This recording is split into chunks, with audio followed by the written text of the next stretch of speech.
My name is Ruslan Terentev. I am a teacher from Russian Federation, from Karelia, and my English is not so good. And I asked the teacher Ksenia from our school to help me to make presentation. We are ready. Hello, everybody. Teaching the Vepsian language in schools in Karelia. This report presents some problems relating to the Vepsian language teaching in Karelian schools in the Russian Federation, focusing on the teaching work and the peculiarities of the Vepsian language teaching methodology in the Soviet period as well as today. The textbooks and other teaching materials are analyzed too. It is important to identify the language attitudes and views so as to find out the factors that contribute to a greater interest of children in learning the Vepsian language. This will help to understand if my historical homeland, I mean Vepsian national region, loses or regains the native language. The Vepsian language teaching in schools began in the 1930s. Many changes have been made in the course of years. In this report, we analyze the situation in the first decade of the 21st century from 2010 to 2020. We hope to render our contribution as there has been no detailed study of the matter and very few publications on this topic. In the course of our research, we were able to visit all schools where Vepsian is taught and had discussions with the teachers of the Vepsian language.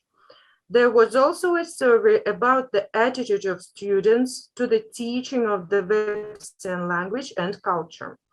In addition to the review of the relevant literature and textbooks on the subject, we relied on the method. We had direct contacts with the participants of the process, the teachers and the children.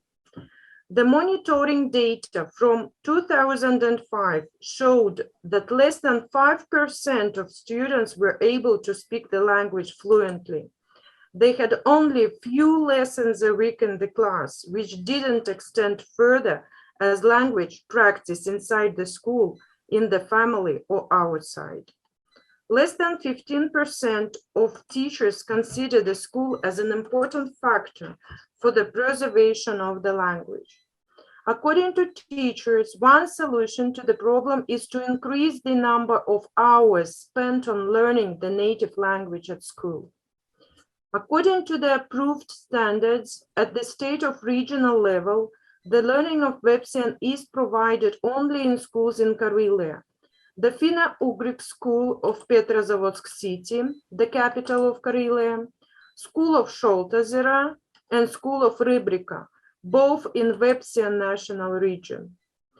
Vepsian is taught 2 or 3 hours a week until the 11th grade. After the 9th grade, children can pass the state school examination in Vepsian. In Shoksha school, Vepsian is taught only in the primary school. In the last academic year, there were 235 school children and 60 children in 3 kindergartens studying the Vepsian language in Karelia, according to the latest published data on the site of the Regional Ministry of Education. Our study presents the recent changes in the last 5 years in the study of the Vepsian language. It makes an assessment of the current ethno-linguistic situation in the Vepsian environment, as well as the interest in strengthening of the ethnic identity.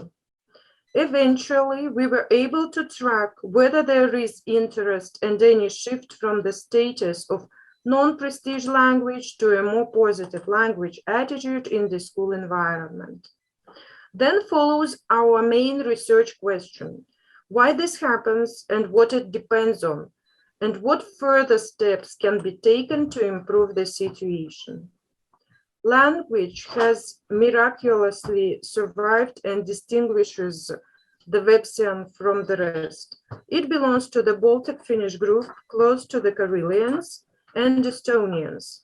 The language is not very different from Finnish. During the Great Patriotic War, the Vepsians were used as translators for Estonian and Finnish. For almost a millennium, the Vepsians lived happily without writing. The early Soviet government decided to support them in their efforts for the alphabet. In 1931, Leningrad scholars worked out the Vepsian alphabet based on Latin. The union began to publish textbooks in Vepsian and train teachers. In 1937, everything ended abruptly. A few Vepsian intellectuals were repressed. The language was banned in schools and textbooks were banned too. Vepsian became exclusively oral again. It was spoken at home in the family. As soon as they stepped out of their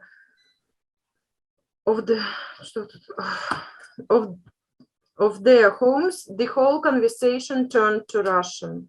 Therefore, children had to learn the Russian language for school. In the late 1980s, the Vepsian scholars began to write their literary works in Vepsian again. The Karelian Petrozavodsk has turned into the pillar for the development and promotion of the Vepsian culture.